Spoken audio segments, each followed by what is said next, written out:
more technical questions, we'll leave them for the more kind of core lectures of the summer school. We'll focus here more on the topic that Alessia touched on. So Dana asked, are the socioeconomic aspects a critical component when designing a climate service to receive funding? This issue is stressed in some cluster 5 calls. Thanks for the question. Indeed, I would say that the idea behind climate services is really to integrate climate data with other type of data. And socioeconomic data are very relevant here, of course. That's why it's a core component, how it's been highlighted in some topic and in some calls. So in order to have a product that is usable, you know, when you have you take decision in the real context, the climate is not the only driver. I mean, it's not the only variable you consider as a decision taker. And of course, we would need climate services that are able to really integrate in the risk management practices, in the tools that the users are already using. I mean, no one will need something on top of what they are using for doing their due diligence or their standard practice. So the challenge is really to integrate the data, the climate signal into the other type of tools and practices at the user's organization. So yeah, very important. Okay, thank you. So next one, again, is more on the technical side. Praveen will address this during the summer school with the accuracy of forecast and so on. The next one, though, is more on your court, I would say, Alessia. So Lena is asking about the climate service models. Are they available to use and maybe alter accordingly to help reach the Green Deal? So I guess it's about policy of what is developed in projects. And is that clear enough for you, Alessia? Look, then we can ask Lina to eventually to clarify. What I understand, you want to see if there are some good practices out there, some models that we can draw upon, and you can draw upon to deliver climate services, and they are. And I guess that part of this course will be dedicated to show you. I only mentioned some resources that are more, let's say, vulgarization of what climate services are around. We have the Cordis result pack, but each of these projects that are presented there, they have a public document about best practices and lessons learned when delivering climate services. So I think that there's a lot out there, and this course could give you more specific, let's say, guidance where to find the information you need for. If I understand the question, but if not, please give me a feedback. Okay, Lena, if you want to maybe expand, we'll have a few seconds here if you can type fast before we move on to the next presentation. As we said, we also have other questions, but they're more on the technical side, also from live stream. So I would like to keep them for the. Thank you, Lena, for agreeing that was an appropriate response and question. So that's good.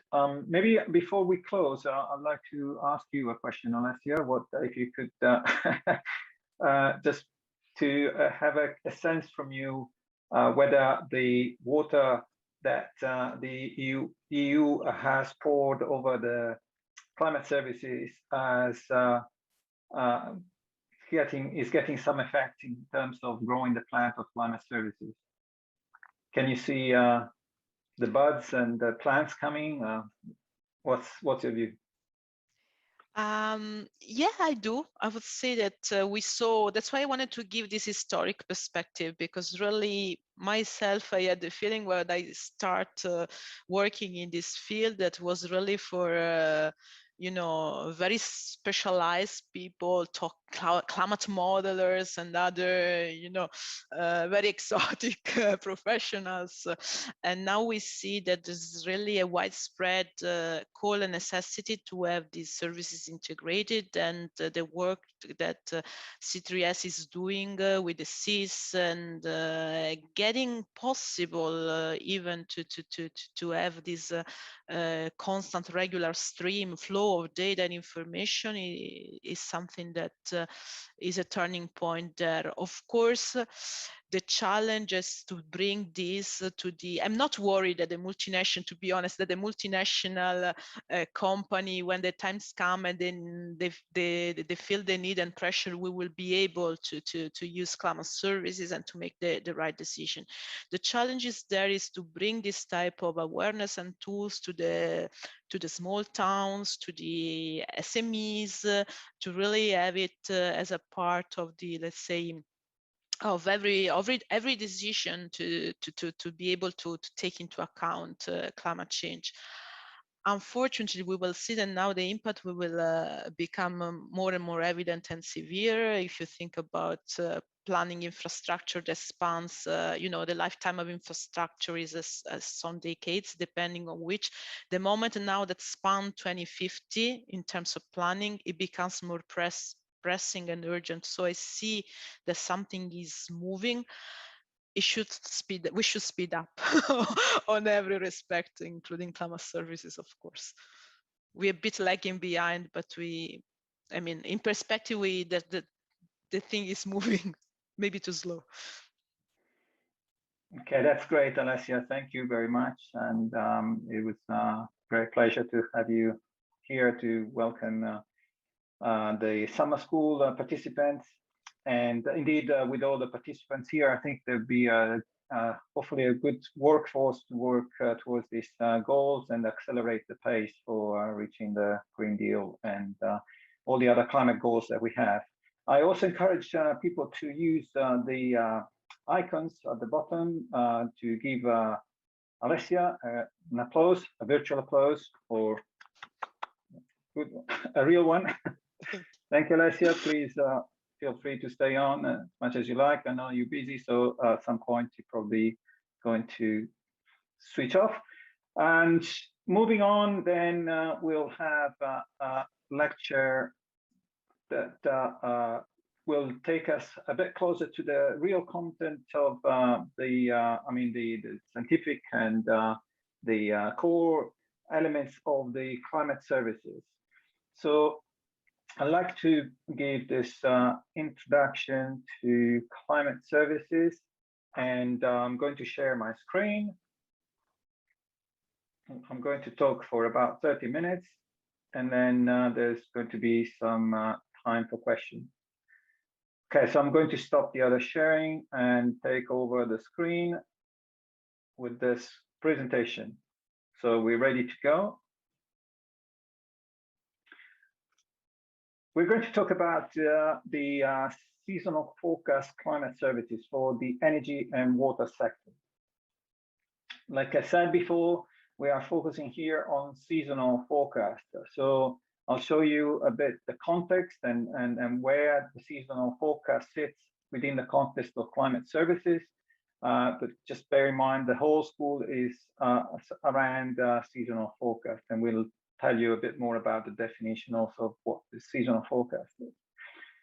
We focus on energy and water sector because SECLI firm was focusing on this, and mainly on energy, a little bit on water. So that's also the focus of the summer school. The learning objectives of this lecture are the following.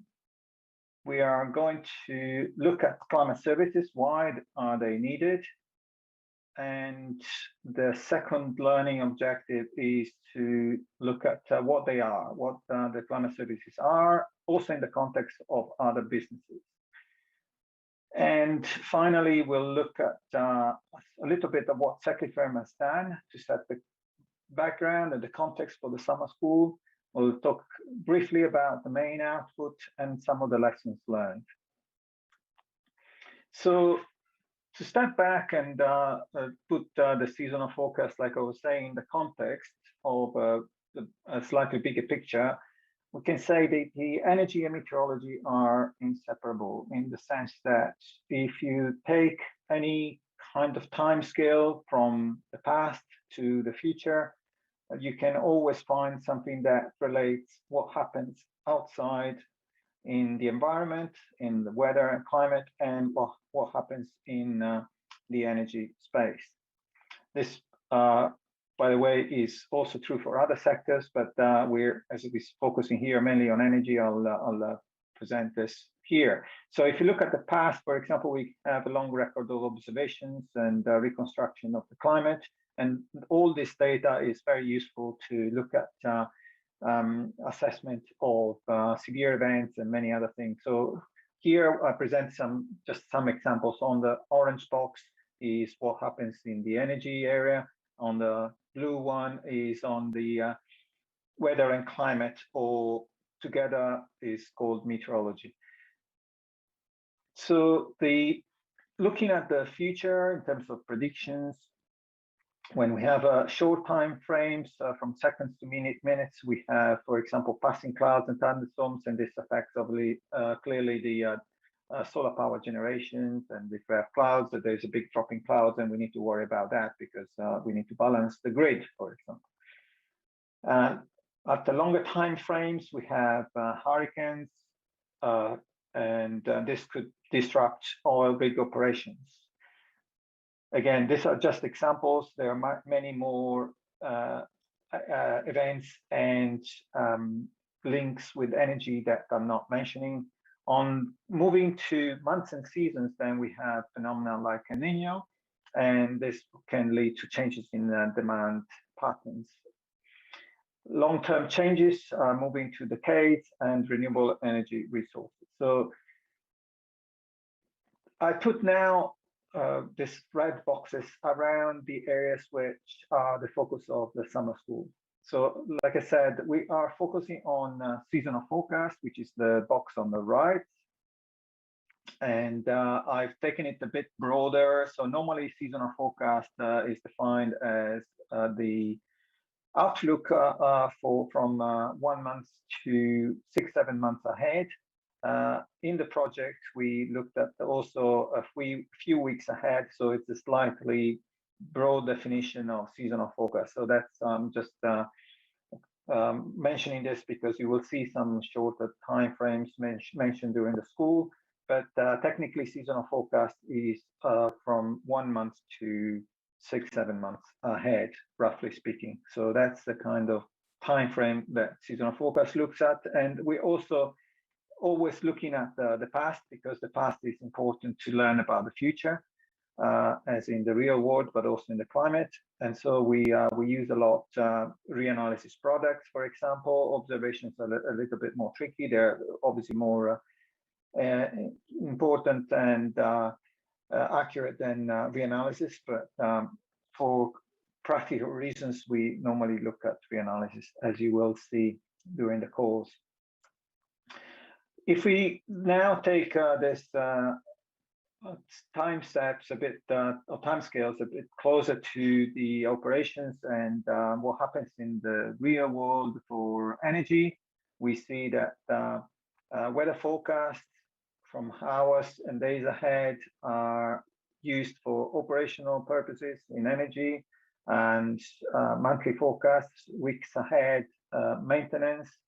Seasonal forecast months ahead for management of resources, and climate projections for investment and planning. And again, we are here looking at seasonal forecast and a little bit of the area of monthly, weeks ahead, like I said. So it's a little bit broader than seasonal forecast. Why do we need to have the climate services? Some of the motivation was given by Alessia with the flooding, the recent flooding. There are many more examples. One, to take a broader picture in what's happening in the energy area, is this growth that is been continuing for the last 10 years or so in renewable energy, particularly solar power, wind power. and a little bit on hydropower. So this is a report from REN 21, which updates every year what's happening in the renewable energy, and you find very interesting facts in the report they produce. And looking a bit broader, there are also big plans for electricity grid.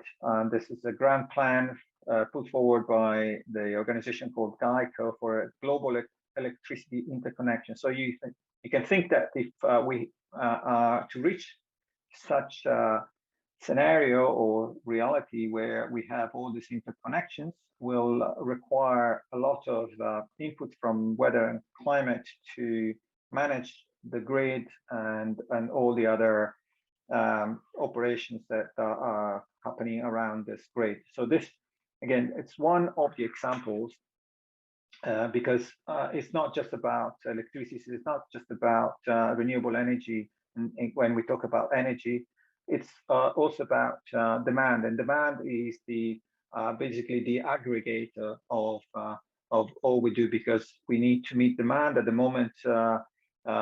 You know, as you know, there's not only renewable energy. In fact, there is a large proportion is still fossil fuel, unfortunately, for the generation, and we need all the generation to meet the demand. And it so happens that, for example, in July 2015, there was a big spike in temperature, a big heat wave in Southern Europe, and that led to a big increase, a sudden increase in electricity prices. So this is actually one of the main motivations why SECLI firm started, because there's some users, a user in particular, who wanted to learn about this event and whether there's ways to try to mitigate this events and try to reduce the impact of such spikes in electricity price. Obviously, you won't be able to avoid them, but you need to, you can try to mitigate the effect.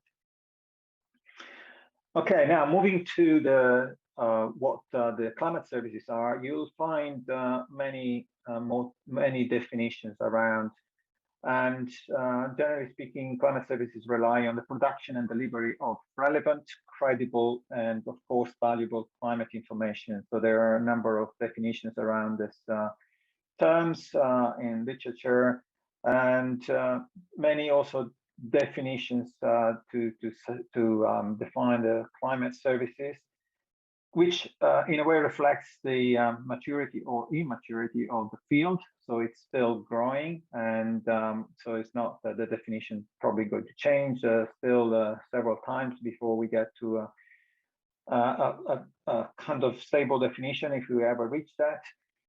For now, I'd like to give you, there are many authoritative definitions from WMO, C3S, and the EU.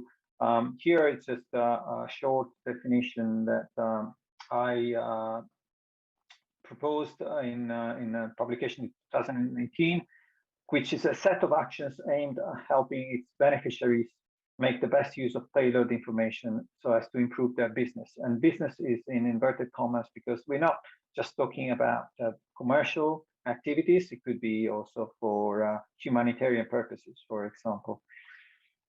In other words, climate services are meant to solve real-life problems by translating the best latest science into practical solutions. So it's therefore apparent that climate service is not unique amongst other possible services if you look at the definition. So there are other services that you can resemble a climate service. It could be financial, medical, car service. These services naturally differ from each other in terms of their specific use, but we can identify some common features. For example, the maturity of the service, how long have they been around for? Tangibility, is it something we can easily relate to? Or level of risk, how reliable and or accurate is the output product? Or the trustworthiness or credibility, how much do we trust the service provider?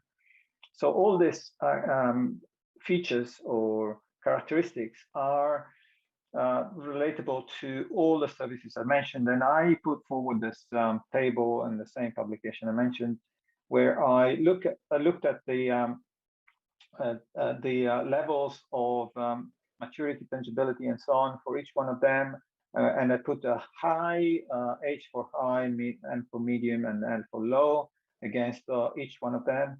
And I also put the color just to indicate that people feel more comfortable when it's green, because perhaps the service is more mature, like a medical service is mature. People feel more comfortable about it. On the other hand, with climate service being pretty new, having quite a lot of uncertainty about them, they are viewed as more risky in a sense, and the people are more cautious about using them. And this was written in 2018, and I hope that we could think of that with the work that's been done with several projects on climate services. Now this color could be a bit milder, so the red maybe is closer to orange, hopefully. I'll let other people judge this. But that's what we've been battling against in a sense, because we started with products that have and still have limited accuracy in some parts of the world, and yet we are trying to make the best use of them for addressing real problems from users, and particularly in the industry in our case. It's interesting to see that despite the difficulties, we were told by another EU project called Marco, which is now terminated, that the market for climate services is quite healthy in a way. I mean, that's the definition also of climate service market is a bit broad here, but it was estimated a few years ago that I think it was 2017, this figure, there's 7.5 billion euros in the market for climate services for Europe alone. And with the projected increase of 10–15% year on year. So, and here you can see also the subdivision in terms of countries in Europe and which country has the largest market. This again was a few years ago, so maybe things have slightly changed. And with the squares here, you can see the percentage of GDP, which is indicated on the right-hand side. So the percentage of GDP for climate services, which is below 0.1%. You don't expect it to grow much higher than that, but you know, there are still significant figures in euros terms. And this has been happening, like we heard also from Alessia, because of public investment from the European Commission through the Horizon 2020 program, and now with the Horizon Europe. And before that, there was the framework programs. And ERA4CS, we also mentioned the Climate Change Service Program. And so this have resulted in several projects. I just list a few here, but there are many, many more. There are probably around, I would say, tens of projects in Europe funded under this this programs. Not only did we get, or we getting funding from public, but there's also public from private investments, maybe not so much for climate services, but normally we look at what's happening in weather services to see what's likely going to happen in the climate services with the kind of delay, probably 5–10 years, maybe a little bit more. But here we show that recently, just earlier this year, there were some huge investments in weather services, orders of several hundred, a few hundred million dollars in this case for some companies in the US, and a few with the tens of millions. So there's quite a lot of private investment here happening in weather services, and hopefully, as I said, that will also come to climate services in not too far future. Okay, now we move to a bit the background and what's happening, what happened with results from the SECLI firm. This is, like we said, EU H2020 project, which started in February 2018 and is going to end next month. So we're getting very, very close to the end. And so we got a lot of results. I'm going to show this because this is how the project is organized. It's a bit technical, a nice graph. So, and what I want you to focus on here is the central color, the blue, which says work package 1, WP1. And that's where we started, where we set up the definition of the work that we've done through case studies, which I'll mention later, and also setting up the methods to evaluate the added value that's coming from forecast. And this has led to a lot of interaction with users, and so all the stakeholder engagement has been happening around this work package 1, and that's why it's in the middle. It's a very important element. Of course, there's been a lot of development in the science and technical aspects and so on, but the WP1 was the focal point of the project. And the project was organized around 9 case studies. So you will hear about some of them during the summer school.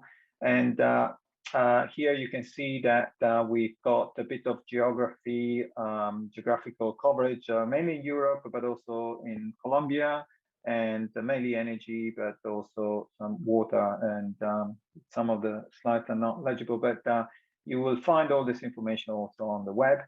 We started the project by looking at what was achievable, some kind of measure of the accuracy of the forecast. So this is showing now the accuracy or skill measured by the correlation of 5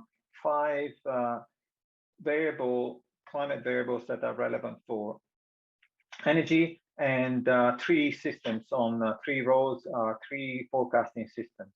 So temperature with the red is showing the highest level of accuracy, and then all the other variables a bit less, but there is some, and that's where we started to look at and say, can we dig a little bit deeper and find out whether we can use the information here in the red areas to provide some skillful information to users.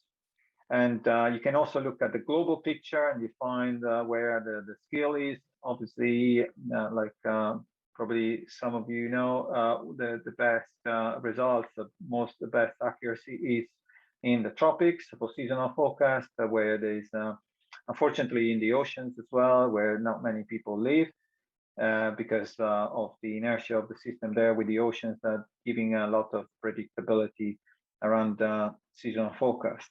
And more on temperature again, and less on precipitation, as you can see here at the bottom. So when we did the interaction with the users, we started by looking how the climate would be inserted in the decision making of the specific case studies. So we started to think in terms of decision trees, and here we represent a simplified version of a decision tree where we looked at the precise place where climate information is used in the decision-making process of a specific user in the project. So we spent quite a bit of time because first of all, we had to agree on the terminology and then understand how the decision-making was done. And so there's a lot of back and forth. So you shouldn't really underestimate this aspect of the project. However, I think it was a very good achievement of the project to have followed this path of the decision trees, because although they are simple tools, sometimes they are, you know, simplified and sometimes very complex and sometimes difficult to draw, but they've provided this clear focus and central discussion point for users and providers of seasonal forecast to understand how to use this forecast in a specific case study. We also looked at different economic assessment methods, and I won't go into much details, but here you find different methodology that we considered. And indeed, we use different methodologies for different case studies, because depending on what we're trying to assess, you need to have different approaches. So this is available in a report also on the SECLI firm website. And then I'm going to go very quickly now through some of the results and the approaches that we've used, and also to give you a bit of flavor of what's happening with the next lectures, but also some of the working groups. And some of this aspect will be looked into more detail, particularly on the left here, we see a plot which represents the, we compare how different models are faring in terms of a specific measure of skill, which is the Brier skill score in this case. Don't worry if you don't know what it is, but basically the answer here is that we found that it's a very stable answer, which tells us that when we combine multi-models without weighting them, just so you give weight one to each one of them in the same way, it turns out that the best answer, the best accuracy is when you use between 2 and 4 models. And so that means that one model alone, even if it's the best, is not going to beat the multi-model. But at the same time, if you add more models than 4, the accuracy is going to go down. So there's no point in putting all the models you have, even if in principle multi-model is the best answer. And we also looked at how the independence of the models affect the answer, and this is represented on the right. I won't go into the details, but again, this is available or will be available soon through the website. Here we looked at how we could combine statistical models for seasonal forecast with dynamical models, and also what kind of accuracy the statistical models give us over the dynamical models, or the other way around. It turns out that dynamical models normally have a bit of an edge compared to statistical models, but there are several caveats here as well. And then we looked at weather types and weather regimes, downscaling methods, and even pretty simple methodologies like this one, which doesn't require much of post-processing. It just it basically gives you're assigning some weights to some of the ensemble members. So I haven't explained what the ensemble members are, but the seasonal forecasts are provided as many realizations. There's never only one. So say you have 50 realizations, and you can give weights to the individual members based on some hypothesis you can set. And in this case, we say that if the forecast is confident enough, we only take those members that are above a certain threshold.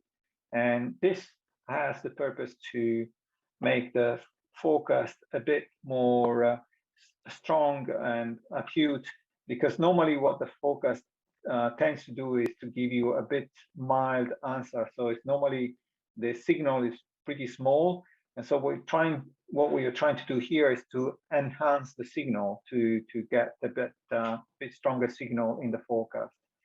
And this was applied to a specific case study here. Case study 1 is called, which relates actually to the heat wave I mentioned at the beginning. You recognize the figure here, and it turns out that there is a little bit of improvement in the actual results, which is the pricing of electricity when you include the seasonal forecast compared to not using it, and using instead just the climatological value of temperature, for example. So another important component of the project was to do the delivery of climate services, and this was done through the different methodologies. So each case study apply the different methodologies to the delivery. From the one on the left, which is more kind of traditional with plotting, but in a very advanced way, in the way that the picture is portrayed. There's been a lot of discussions with users about the colors to use, how it's represented, and so on, and actually what is represented. So we'll hear about some of this also during the summer school. And on the other hand, something a bit more advanced in terms of technology, where we have a web interface which shows data, and users can look around and investigate what's happening with the climate. And again, you'll hear about this during the summer school. All these case studies are available on the website, as you can see here, and we are updating now. For the last time, we've already updated this case study flyers, which are 4 pages per case study. They've been updated twice during the project, and we're updating now for the last time and available by next month. And so you see the final results on this 4 pages for each case study.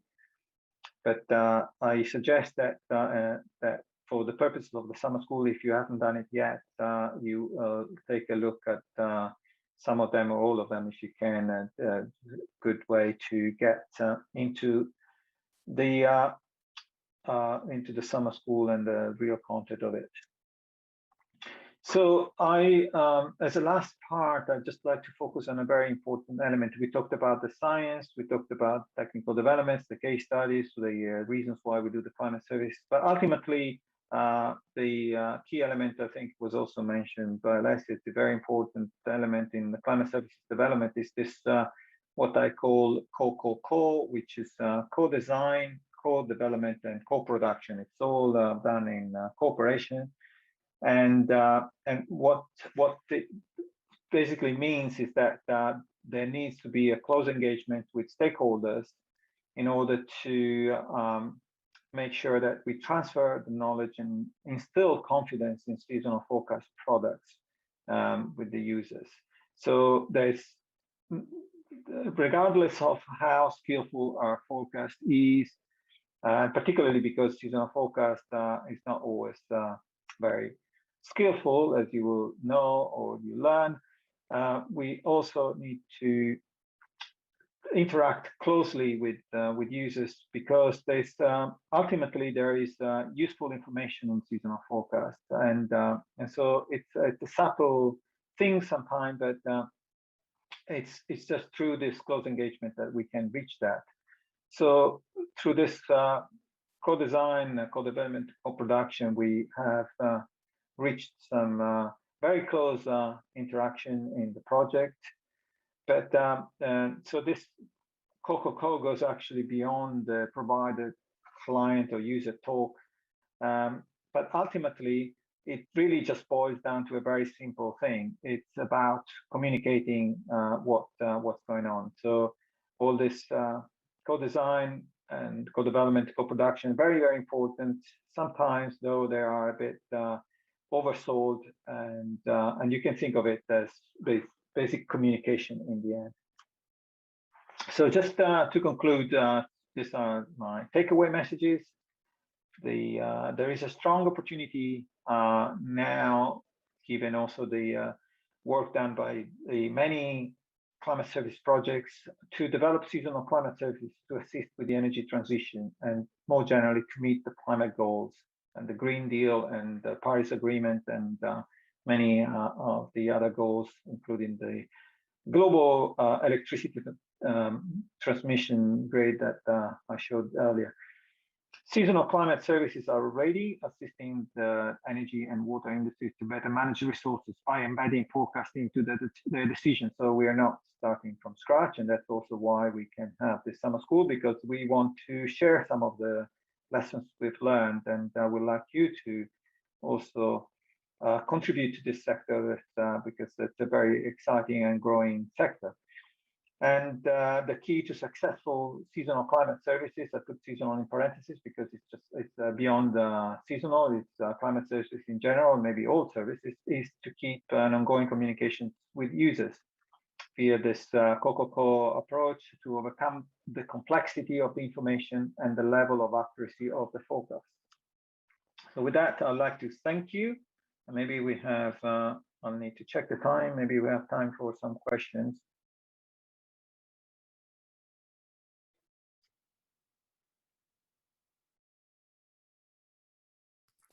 Please, if you have any question, you can write down in the chat. And if you're following us on YouTube or Facebook, you can also share your question for Alberto in the chat. We will ask him live in here.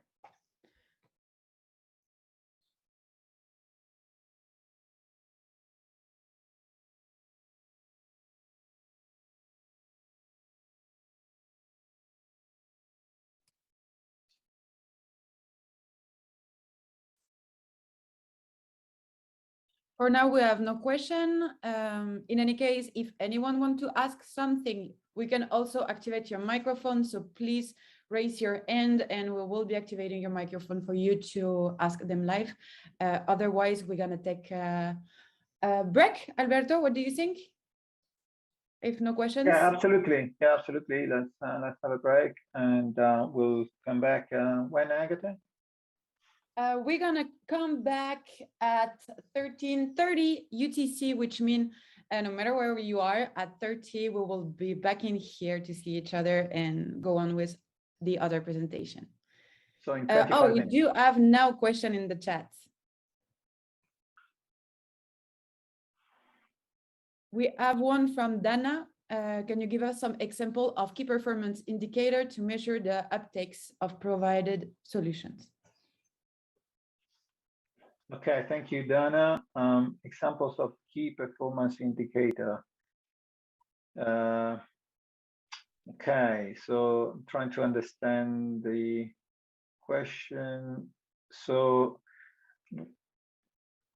I guess maybe it was referring to the slides I showed about the assessment of the value add. So we had econometric models. We have also one called willingness to pay, and various other methodologies that were used to assess how good the seasonal forecasts are compared to a baseline, which is normally the climatology. So avoided cost is another one, the seizure theory models. These are all listed under a deliverable report, which is called D14, if you can remember. But if you go to the SECLI firm website, you should be able to find it. Otherwise, please let me know and I'll point you to that. So hopefully that addressed your question, Dana. We have another one that is coming from Christine. Well, first she asked you if you can go over the plot of seasonal forecast accuracy more slowly, maybe repeat a little bit about that. And second question she asked is, does it have implication of where climate service will be most accurate? Okay, so I could go a bit more slowly, but there are so many aspects on seasonal forecast accuracy. I think we'll actually learn in some of the working groups or other lectures. And so if I touch on the second part of the question, so I don't know if there are any specific question about the accuracy that be something that I could address. In terms of, so the second part of the question, does it have implication of where climate services will be most accurate? Yes, of course, it matters. There are many variants, and that's also something that sometimes not it could be a bit annoying for users, because you always hear about seasonal forecast. Depending on the results depend on where you are on the season, the variable you look at, and so on. But basically we need to look at specific problems. That's that basically the approach in the end. We cannot provide a general answer to say if you use seasonal forecast and in Europe you always get this answer. So there's quite a lot to do in terms of science still. So not it's still an evolving target, the science of seasonal forecast. But we also know that like I mentioned briefly, we have more skill, for example, in low latitudes, and places like Europe less, and US actually is more fortunate because it's closer to the center of action of El Nino, and it has a stronger effect from El Nino. So that means also that when there is a signal from the ENSO, so El Nino or La Nina, you get also something more significant in the US, not so much in Europe, but there is a little bit of focused accuracy in Europe, and that's what, like I said, for example, in the case of the European heat wave, the Southern European heat wave in 2015, the models were able to capture the heating that was coming. And of course, you will hear also during summer school that you shouldn't just give too much credibility to a single forecast, but many forecasts are built from individual forecasts, and we learn from individual forecasts before we look at the whole statistics. I guess that's what also we want to do. And so it's quite encouraging that for that particular case, there was a signal. It could have gone the other way, and then you know, it would have been much worse for the credibility also of seasonal forecast, the usability, and so on. Okay, so hopefully some more question, if you can still take it. We have 10 minutes left. We still have a short break, but if you can ask more, we go for more. Okay, yes, until I can do it. Let's see, maybe another 5 minutes. Also because, mainly because people would like to have a break, I guess. How do you measure the success of the solution? That's Dana asking. Okay, so I think it's part of the same question. Hopefully that was addressed with my previous one. Whereas Praveen is asking how much accuracy may be in the forecasting with statistical modeling as compared to the deterministic climate weather model. So yeah, they don't have a figure as such, but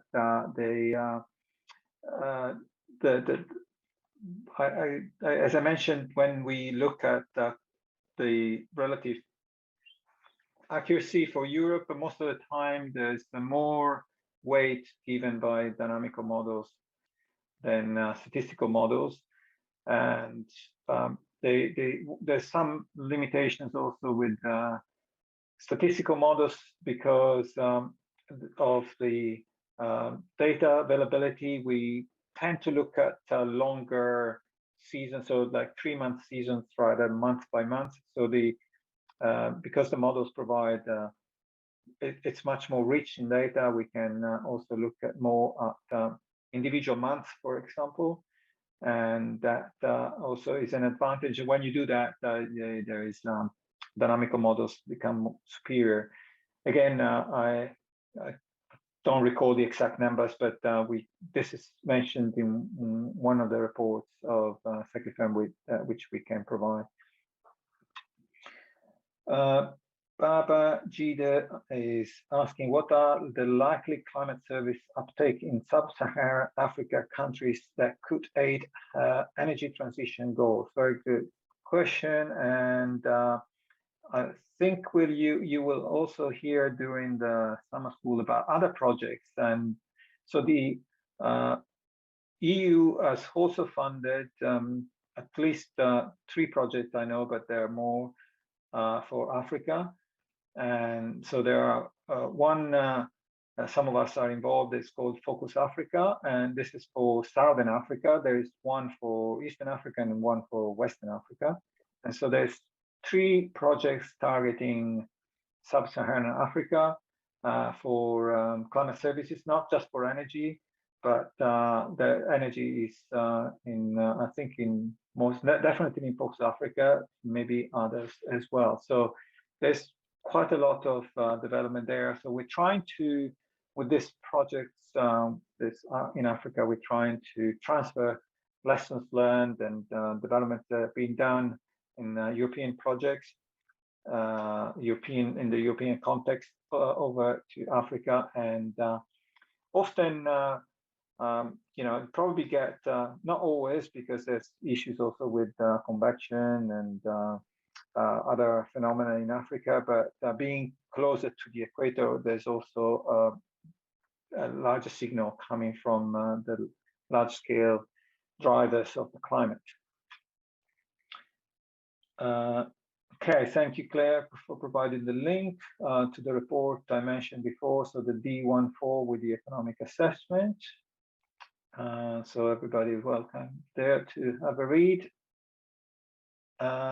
Henry, can we download PDFs or PowerPoint of the lecture materials? Yes, all the lectures will be made available, and also the recording, I believe.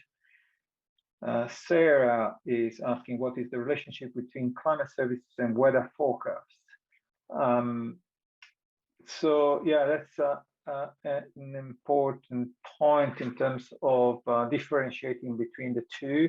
So weather forecasts are much more mature. They are looking at short time frames, like in the schematic I showed before. These are forecasts that go from it could be even minutes now for applications like solar forecasting. Traditionally, it's more like from 1 day to a couple of weeks. And because this is being developed for longer, and also they provide more accurate information, they are more used and embedded in applications, commercial or otherwise, for early warning systems and so on. So there's a kind of attempt to try to bring the weather forecast and climate forecast together through the so-called seamless systems. But ultimately, it's even if you had a system that provides the forecast across the time scales, you are always basically constrained by on the weather and climate side by the phenomena that happen on those time scales, but also on the decision-making side, because you often find that the people who are dealing with operational aspects are not the same that are dealing with management aspects, or even less so with planning aspects that go look at several years or decades ahead. So in practice, even if you have a same system, a seamless system, you then end up speaking with different people in actual fact. So it's useful to have that common system, but so that was mainly an aside, probably not part of the question. Okay, and everything, yeah, I got to confirm that everything will be available in our e-learning platform, and I think we'll be introduced to the e-learning platform called Thinksick at some stage, where you could find all the information about the summer school. Lena is asking, wondering if citizen scientists would have a hand in data contribution. Thanks again. Yes, I mean, there is different levels of contribution in citizen science, and but definitely data is new data, new observations would always be welcome, because you know, the weather system, the environment is very complex. The more, the better. We obviously already dealing with a huge amount of information, particularly from satellite, millions of pieces of information every day. But on the ground, there's still several gaps, particularly in countries like Central Africa or tropical Africa and other countries, but not only. The the main issues with all this data then is to be certain that they have value, that they are taken according to some standards, and sometimes you end up spending much more time trying to figure out whether the data is good enough to be used. So, but for people who are interested in contributing, I think there's always space, and you know, there are many people, for example, who have weather gauges in their gardens. So maybe it's not the best location for that, but there are many people that are willing to contribute to that this citizen science. I mean, there are several other. It's not just about gathering observations, but there are other aspects that could be done through citizen science. One question from YouTube: what is the main difficulty for the CocoCo process? From Carmen. So I wouldn't say there is the difficulty. I think it's more well, it is a difficulty, I guess, but it's more like something that is inherent and is typical of human nature. It's just you know, finding the time to make time to discuss some things, and you need to have